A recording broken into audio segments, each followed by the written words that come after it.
Realmente la otomicosis quizás sea una de las patologías en donde pensamos que es privativa de algunas regiones o de algunos climas en especial y que pues en lugares templados o fríos pues no se presenta. Hay ciertas particularidades anatómicas que tienen mucho que ver en la fisiopatología de la enfermedad. Primero, pues tenemos que la parte que nos importa quizá sea la porción externa cartilaginosa en donde existen todo lo que son los anexos de la piel, en donde hay folículos pilosos, donde va a haber la producción de cerumen, y es precisamente el cerumen el que tiene ciertas propiedades. El pH del cerumen, que es tendiendo hacia la acidez, forma parte de un mecanismo de protección contra la proliferación de bacterias e incluso de hongos, como es el caso de la Pseudomonas aeruginosa. Además de ser un repelente, este pH ácido hace que entonces conserve la homeostasis con respecto a la microbiota y a la flora que existe en el conducto auditivo externo. Entonces aquí vemos este acercamiento y vemos aquí esta glándula ceruminosa produciendo el cerumen.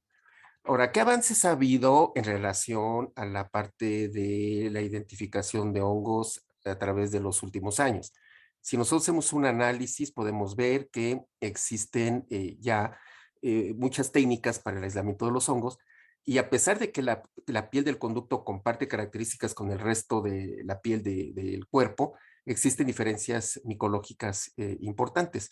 Y aquí lo podemos ver, por ejemplo, como además de micológicas y bacteriológicas, aquí podemos ver en el caso de las bacterias como Staphylococcus coagulasa negativo, pues hay más en el conducto auditivo que lo que podría ser en la parte de la axila o que podría ser en el caso de la frente. Entonces, en la piel existen entonces diferencias no solamente bacteriológicas, sino también micológicas, es decir, la microbiota tiene diferencias.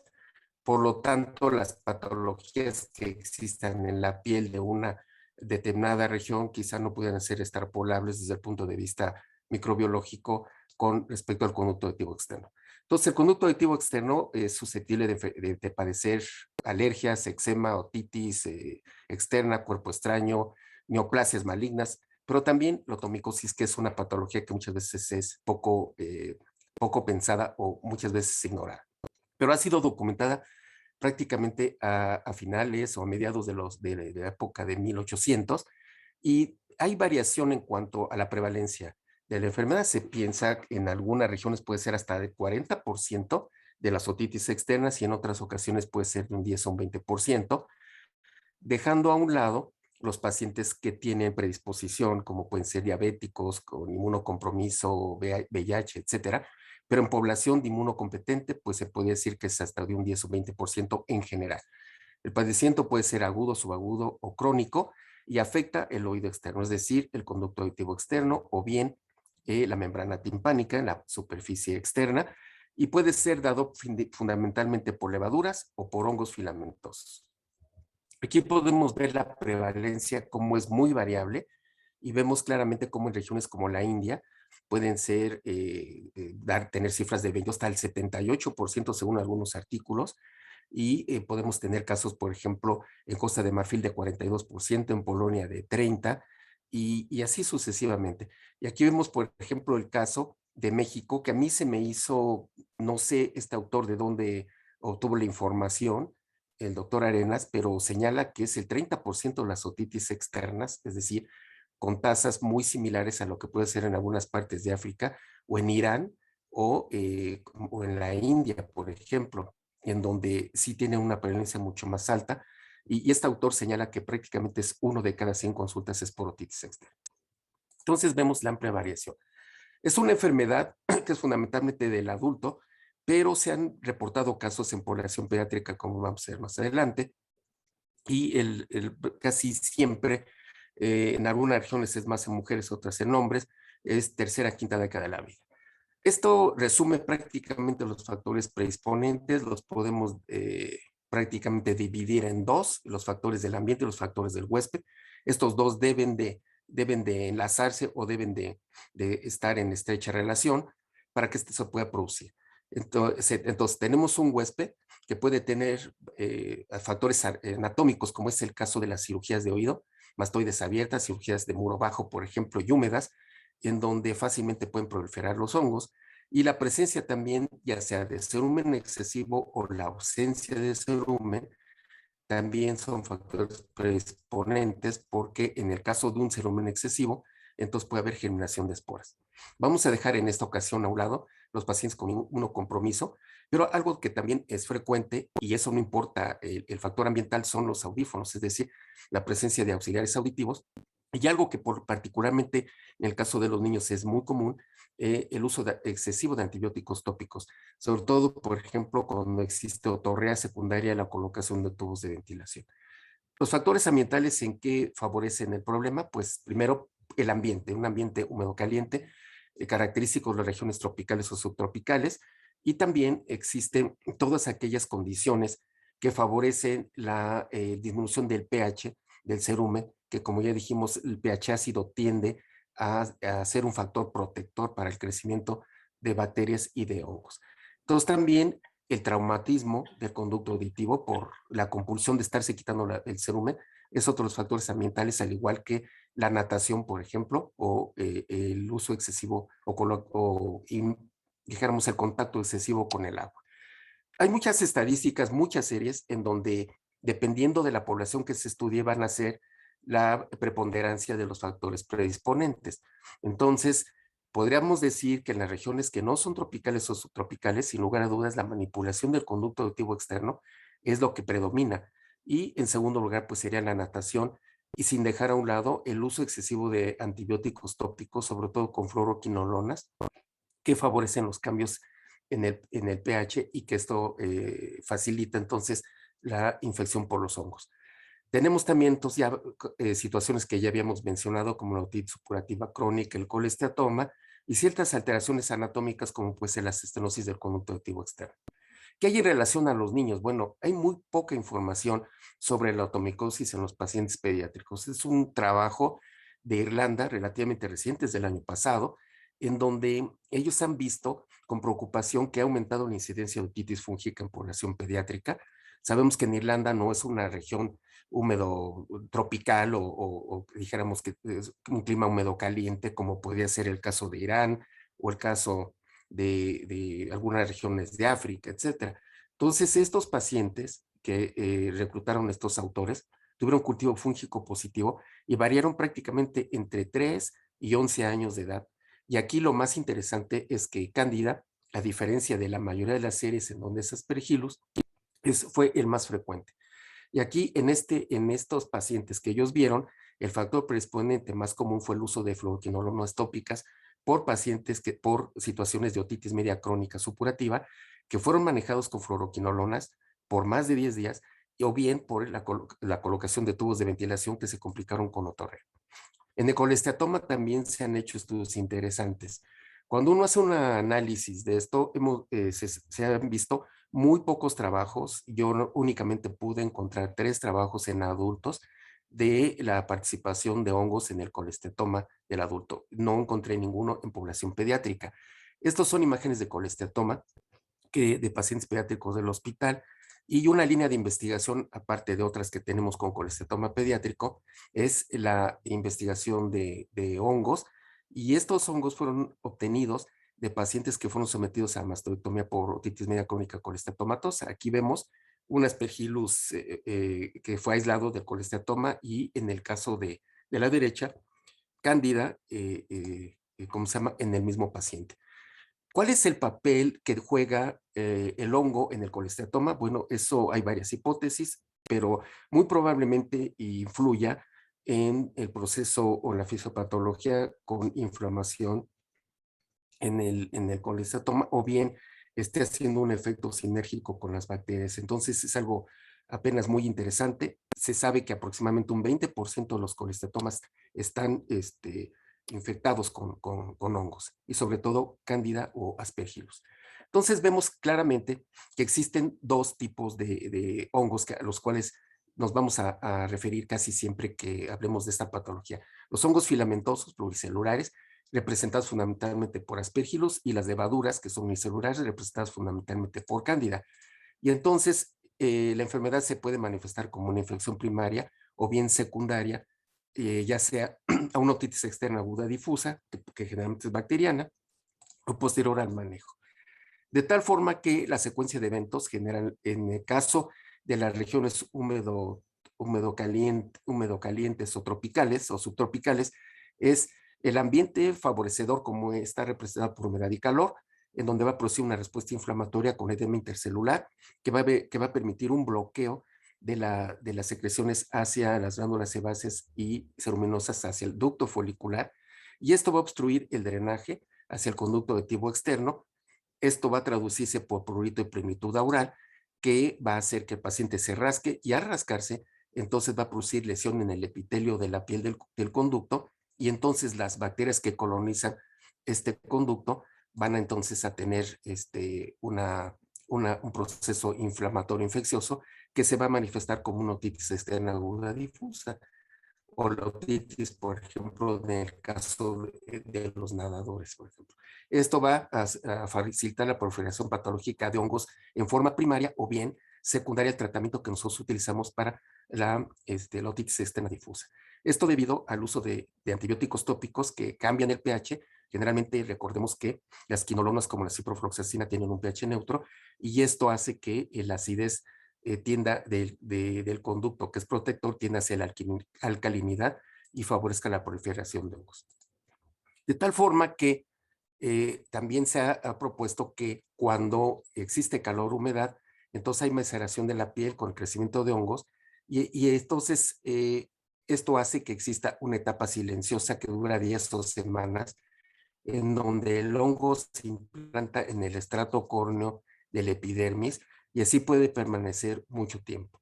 Más adelante inicia una etapa proliferativa entre la capa superficial de la piel y la queratina que se descama, y eso produce la inflamación con la presentación de la otomicosis.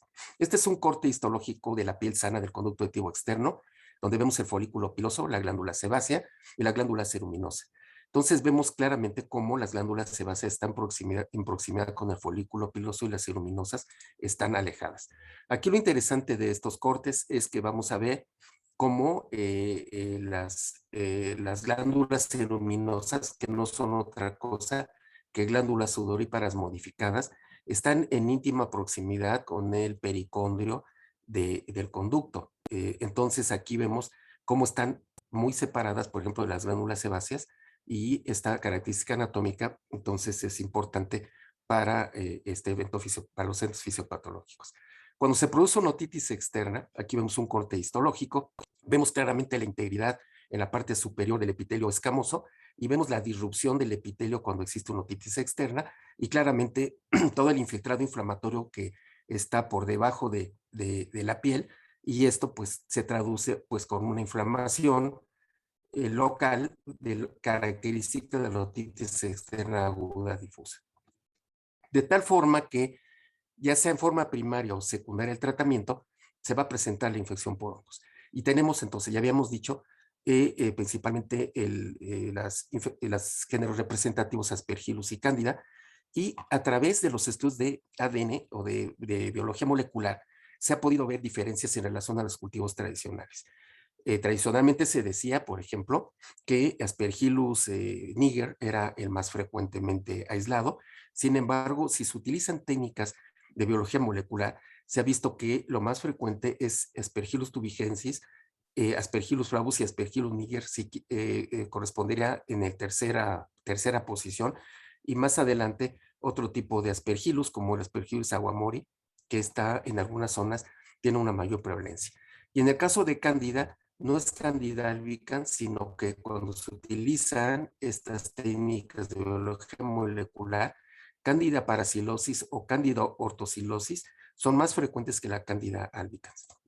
Y este es un estudio muy reciente, prácticamente es de mayo del 2021, que es muy interesante porque se hizo en Irán con más de 1000 pacientes con signos y síntomas de otomicosis, y en los cuales se pudieron tener aislamientos en 237 oídos, y entonces tuvieron ellos una correspondencia de casi 25% de exámenes micológicos positivos.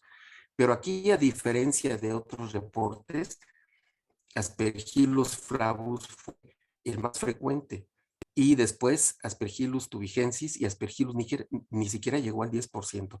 Y vemos en el caso de Cándida, Cándida ortosilosis fue más frecuente que Cándida albicans y Cándida paracilosis fue en tercera posición, a diferencia de otros estudios en donde es la primera posición. Entonces, ¿a qué vamos con todo esto?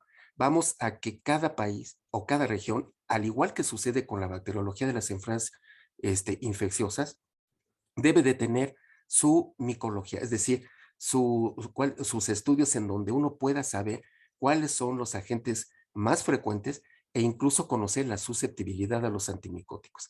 Y entonces, si uno hace una revisión un poco detallada sobre el otomicosis y la experiencia en México, pues se va uno a dar cuenta de que existe muy poca información en el país. Aquí tenemos los estudios que se han publicado de otomicosis en México.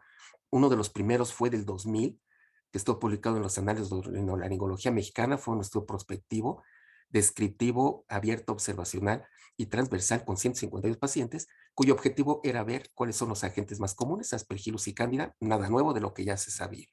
Después hay otro estudio del 2006 con 97 pacientes retrospectivo y nuevamente Aspergillus, pero aquí fue Aspergillus flavus el más común, seguido por Candida albicans, Aspergillus niger. Después tenemos del 2015 otro, publicado en los Anales de Otorrinolaringología Mexicana, también retrospectivo. Este estudio se hizo en la Ciudad de México, pero únicamente con 36 pacientes, y nuevamente Aspergillus, Aspergillus flavus y Aspergillus niger 5 y 5 y Candida albicans. Otro más reciente, del 2018, un estudio transversal, pero en diabéticos, y bueno, pues Candida fue el más común, y de los cuales pues Candida albicans, pero fue un estudio con diabéticos. Todavía más reciente fue este estudio del año 2020 de la doctora Erika Celis, allá en Sinaloa, pero el objetivo de este estudio más que nada fue comparar el tratamiento, el tratamiento más preconizado, que es el clotrimazol, con el tornaftato. Y entonces aquí lo que se hizo fue un estudio aleatorizado para hacer la comparación de la crema de clotrimazol con la solución del tornaftato. Fueron practicantes 50 pacientes, adolescentes y adultos, y dentro dentro de los aislamientos, Aspergillus niger fue el más frecuente.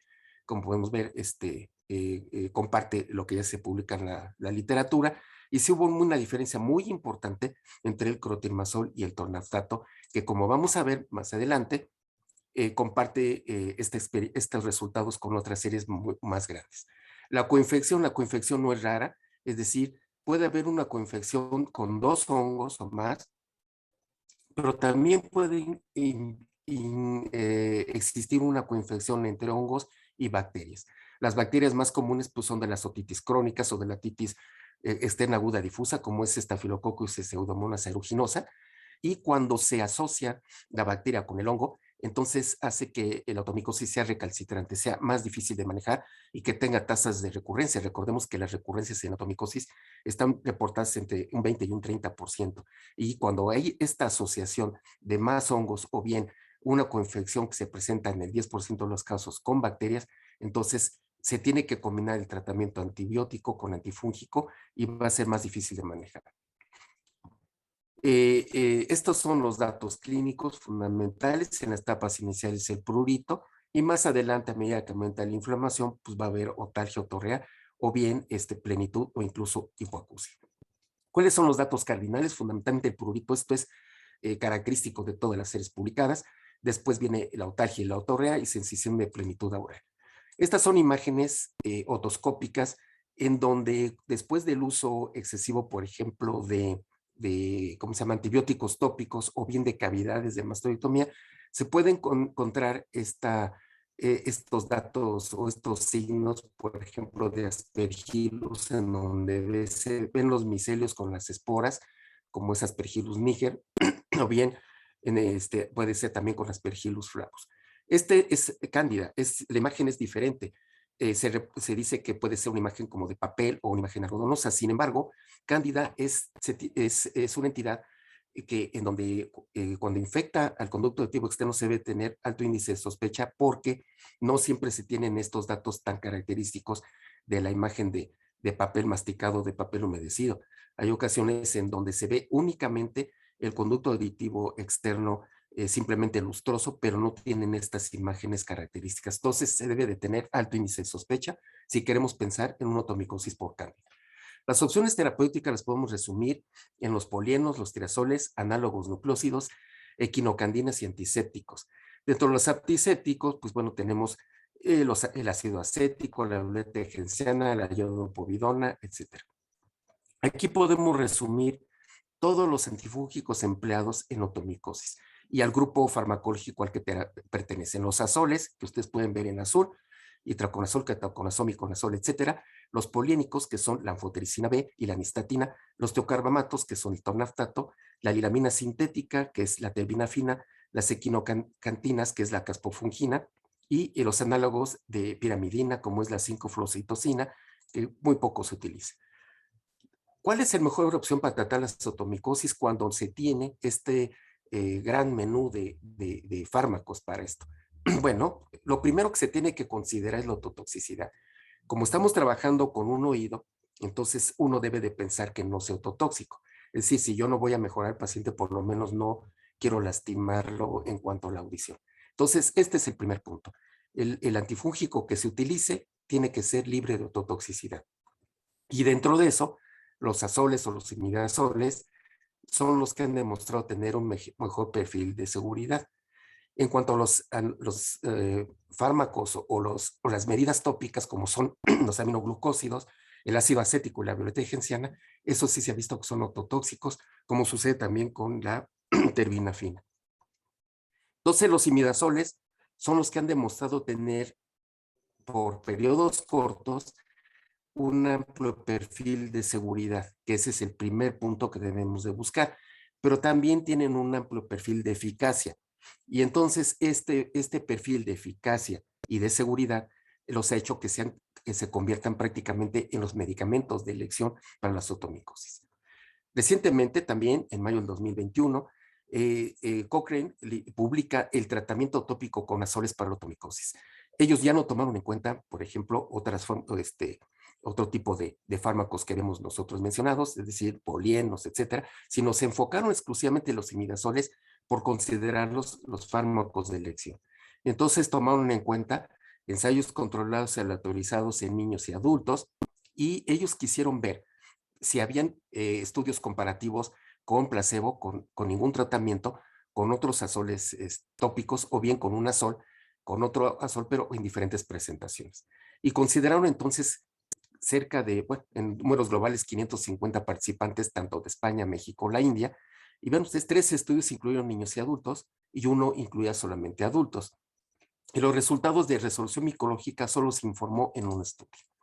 ¿Qué se observó? Se observó que no hay ningún estudio que evalúe un azol tópico comparado con placebo, ni tampoco un azol tópico comparado con ningún tratamiento. Toda la información que se tiene es prácticamente la comparación de un azol tópico versus otro azol tópico. Así, por ejemplo, tenemos clotrimazol contra iverconazol, clotrimazol contra fluconazol o clotrimazol contra miconazol. ¿Y por qué clotrimazol se toma como producto de referencia? A pesar de que no está aprobado por el FDA como el medicamento de elección, es el que se ha utilizado tradicionalmente como el producto de referencia. Y hay otro estudio que comparó un mismo antifúngico como es el bifonazol, pero solo que en crema versus en solución. Entonces se pudo observar que después de 24 días no hay diferencia entre el clotrimazol y otros azoles tópicos. Y tampoco hay diferencia o hay muy poca diferencia en cuanto al clotrimazol y otros azoles en términos de resolución micológica. ¿Cuál es la susceptibilidad? Así como sucede con las bacterias, también en los hongos hay grupos de antifúngicos que son resistentes, cierto tipo de hongos al medicamento. Entonces tenemos, por ejemplo, que en el caso de Aspergillus, sin contar, por ejemplo, el fluconazol o la 5-fluocitosina, que normalmente no se usan para Aspergillus, vamos a ver dos grandes grupos. El grupo donde las MIG-90, es decir, donde tenemos un patrón de resistencia más alto, es decir, con 4 a 16, y otro donde hay susceptibilidad. Y aquí podemos ver que para Aspergillus, en este estudio grande de más de 1000 pacientes que tenían síntomas de sinusitis fúngica, pero con estos aislamientos que fueron practican 185, podemos ver que hubo resistencia con ketoconazol, terbinafina, clotrimazol, nistatina y tolnaftato, que son antifúngicos que frecuentemente empleamos en la práctica. Donde sí hubo susceptibilidad fue con la fotericina B, con el luliconazol, el aloconazol, posaconazol, boriconazol, itraconazol, miconazol, econazol y caspofungin, es decir, con la mayoría de los azoles, exceptando con el ketoconazol y el clotrimazol. ¿Y qué pasó con Cándida? Vemos resistencia con histatina, clotrimazol, fluconazol, terbinafina, 5-fluoxetosina y tolnaftato. Es decir, muy similar a lo que sucedía con aspergillus, también sucedió con cándida. Es decir, fármacos como terbinafina, como tolnaftato, clotrimazol o nistatina no son de utilidad. Dentro de este grupo está, entonces, dentro del grupo de los azoles, que son la primera elección, pues está el leberconazol. El leberconazol es un derivado de imidazol que tiene un amplio espectro, al igual que los azoles, pero que también incluye Malassezia dermatophytus, pero también a bacterias gram positivas. Y algo que tienen de particularidad es que tienen una actividad antiinflamatoria y al igual que los azoles, un amplio perfil de seguridad. Recientemente, pues entonces se lanzó el leberconazol al mercado y el sustento científico para apoyar el leberconazol se basa en este estudio. Este es un estudio multicéntrico que se hizo en México, es un estudio multicéntrico que se publicó en el 2018. Fue un estudio de multicéntrico que tomó o consideró regiones como Veracruz, como Tabasco, como Guerrero y la Ciudad de México. Entonces, de esta forma, los pacientes fueron reclutados en 9 centros. ¿Y cuál es el objetivo del estudio? Pues el objetivo del estudio fue valorar la no inferioridad del leberconazol al 1% cuando se comparaba con un producto de referencia, como en la mayoría de los estudios recientes, que es el clotrimazol. Entonces, el objetivo primario de eficacia fue comparar verconazol ótico al 1% con clotrimazol al 1% en solución con pacientes que tuvieran otomicosis demostrada por cultivo. Se vio las características demográficas, los cambios en los signos y síntomas y la eficacia micológica. También se buscó ver la tolerabilidad y seguridad de ambos tratamientos y se consideran pacientes de más de 18 años. No se tomaron en cuenta pacientes pediátricos y entonces se hizo la aleatorización para pertenecer al grupo de verconazol o al grupo de clotrimazol.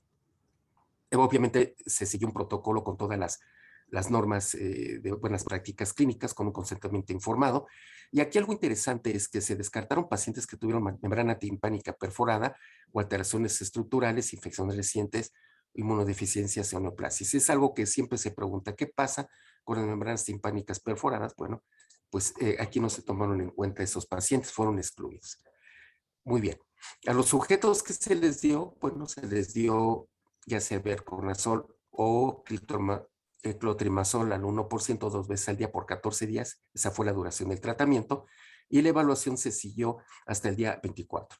Esto entonces implicó 3 visitas, una visita basal, una segunda visita que fue al terminar el tratamiento, es decir, al día 15, y una tercera visita al día 24 para ver la respuesta micológica. Aquí tenemos entonces el día de la primera visita, se hizo la aleatorización, se hizo el cultivo ótico y se aleatorizaron los pacientes para recibir cualquiera de los dos antimicóticos. En la visita 2 se vio el perfil de seguridad o la seguridad de tratamiento y además de eso, pues se buscaron signos, síntomas ya al final de periodo de tratamiento. La visita 3, pues ya fue en el final del estudio y aquí el objetivo fue ver la erradicación micológica, además de los signos y los síntomas. ¿Cuál fue la variable principal de eficacia? Fue cualquiera de estas tres: respuesta total, respuesta parcial o la falta de respuesta. ¿Cuándo se consideró una respuesta total?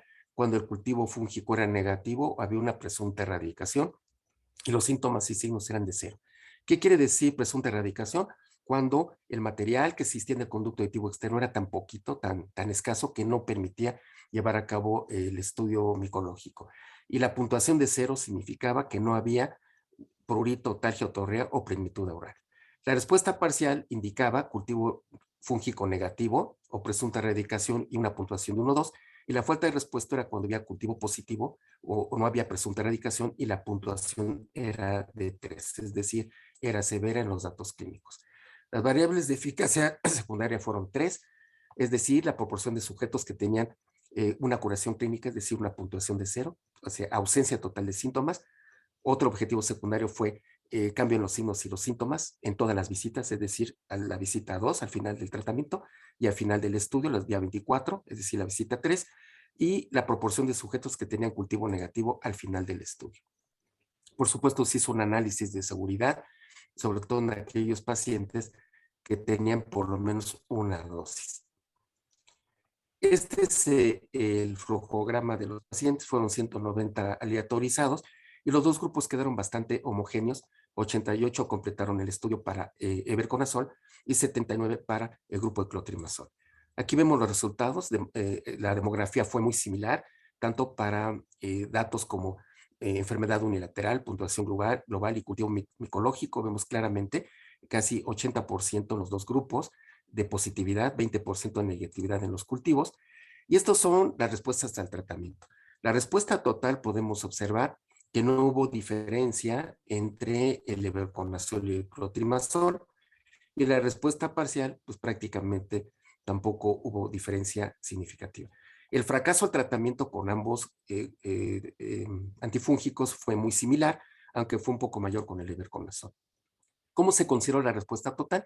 Aquí vemos, por ejemplo, que cuando se hizo un análisis post-hoc, es decir, un análisis adicional desde el punto de vista estadístico, se pudo demostrar la no inferioridad del everconazol con respecto al clotrimazol, situación que no se había demostrado cuando se hizo el análisis estadístico inicial. Aquí vemos entonces claramente cuáles fueron los cambios en los signos y los síntomas y cuáles fueron los cambios en cuanto a curación clínica. Si vemos al final del tratamiento, hubo diferencia significativa a favor del clotrimazol, pero cuando se terminó el estudio, es decir, al día 24, se pudo observar que ya no hubo diferencia significativa entre uno y otro. Es decir, el clotrimazol actuó más rápido que el everconazol, pero a final de cuentas, ambos se emparejaron al final del estudio. Y en cuanto a la diferencia de cambios en los signos y los síntomas, sucedió algo muy similar, es decir, hubo una diferencia a favor del clotrimazol a los 15 días del iniciado del tratamiento, pero al día 24 ya no hubo diferencia. Si se suma, el porcentaje de curación clínico mejoría fue similar, es decir, 100 y 100 con azol y clotrimazol. ¿Qué pasó con otro de los objetivos que fue valorar la erradicación micológica? Se pudo observar que fue muy similar, no hubo diferencia entre uno y otro. Sin embargo, lo que llamó la atención es de que la literatura menciona una tasa de erradicación con clotrimazol del 74% y aquí se obtuvo del 97%, y con everconazol es de 64% de acuerdo a los estudios y aquí fue de 96%, es decir, fue superior a lo que se establecía en la literatura. Entonces no hubo diferencia en cuanto a la curación clínica y micológica entre ambos. Los efectos secundarios aquí podemos ver que son mínimos y prácticamente no estuvieron ligados al medicamento en estudio. Entonces, en conclusión, se pudo observar ya con un análisis estadístico adicional que no hay inferioridad entre el levoconazol contra el clotrimazol, que fue el producto de referencia. La curación clínica fue similar y fueron superiores a los esperados, de acuerdo a la literatura, y los pacientes de ambos grupos presentaron curación clínica mejoría y la eficacia micológica fue prácticamente superior al 95% en ambos. La seguridad fue muy similar en ambos, fueron muy pocos eventos adversos, que realmente fueron leves y no tuvieron relación con el tratamiento y no obligaron a interrumpirlo. Este fue el esquema que se siguió, 5 gotas cada 2 horas por 14 días y no hubo alteraciones ni en el examen físico o en los signos vitales. Muchas gracias. Esto es de mi parte todo lo que tengo que transmitirles. Si hubiera alguna duda, alguna pregunta o algo que quisieran que se ampliara, con todo gusto estoy para servirles.